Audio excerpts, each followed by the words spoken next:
லூசு பையன் உன் மேலதான் லூசா சுத்துறான். பிக் தக் லைஃப் மூவி ஈவெண்ட்டுக்கு இன்வைட் வந்திருக்கு போலாமா? So I'm going to wear this sleeveless dress and I'm going to pair it with this glitter shrug. Let's see a quick transition. எப்படி இருக்கு இந்த லுக்கு? இந்த ஈவெண்ட்டை ராஜ்கமல் ஃபிலிம் இன்டர்நேஷனல் ரொம்ப அழகாகவே ஆர்கனைஸ் பண்ணியிருந்தாங்க. இது மாதிரி யாருமே பண்ணதில்லை.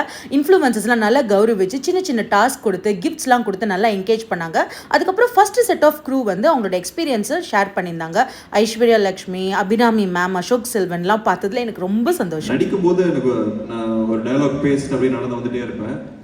கமல் சார் கிட்ட போய் அதை கம்ப்ளீட் பண்ணோம். பேசிட்டு வந்துட்டே இருக்கேன் டக்குன்னு திரும்பி நான் பார்த்தாரு, பாஸ் ஆயிடுச்சு. அவங்களோட வியூஸ்லாம் ஷேர் பண்ணதுக்கப்புறம் ஜிங்குச்சா பாட்டை போட்டு எல்லாரும் செம்ம வைப் பண்ணுவாங்க.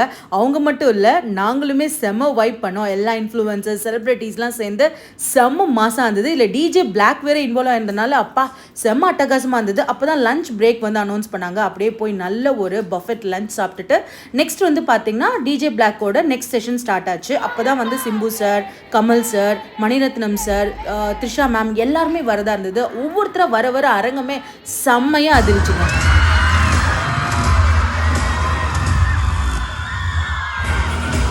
நம்மளுக்கு ஏன் அப்படி நடக்குதுன்னு எடுத்துக்காம, நம்மளுக்கு இது நடக்குதுன்னா அதுக்கு ஏதோ ஒரு காரணம் இருக்கு அப்படின்றத நம்ம உணர்ந்துட்டோம்னா அதுக்கப்புறம் எல்லாமே நல்லபடியா நடக்கும். ரொம்ப பிடிச்ச கேரக்டர் அது. Overall I not saying it ஏன்னா it was a big blockbuster படத்தினால.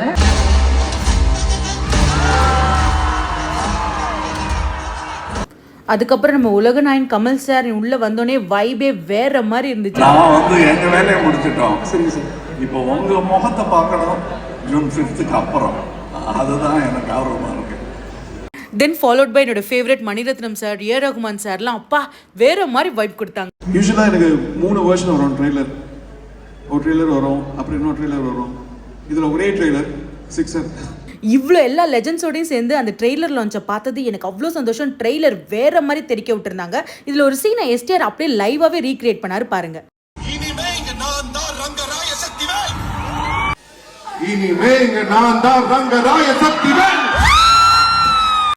அந்த சந்தோஷத்தோடையே வர 24th வந்து இவங்களோட ஆடியோ லான்ச் எப்படா வரும் நான் வெயிட் பண்ணிட்டு இருக்கேன். அண்ட் June 5 இந்த படத்தை தியேட்டரில் பார்க்கறதுக்கு என் ஃபேமிலியே ரெடியாக இருக்குது. நீங்களும் கண்டிப்பாக போய் பாருங்கள். இந்த சந்தோஷத்தோட நான் வீட்டுக்கு கிளம்புறேன். பாய்.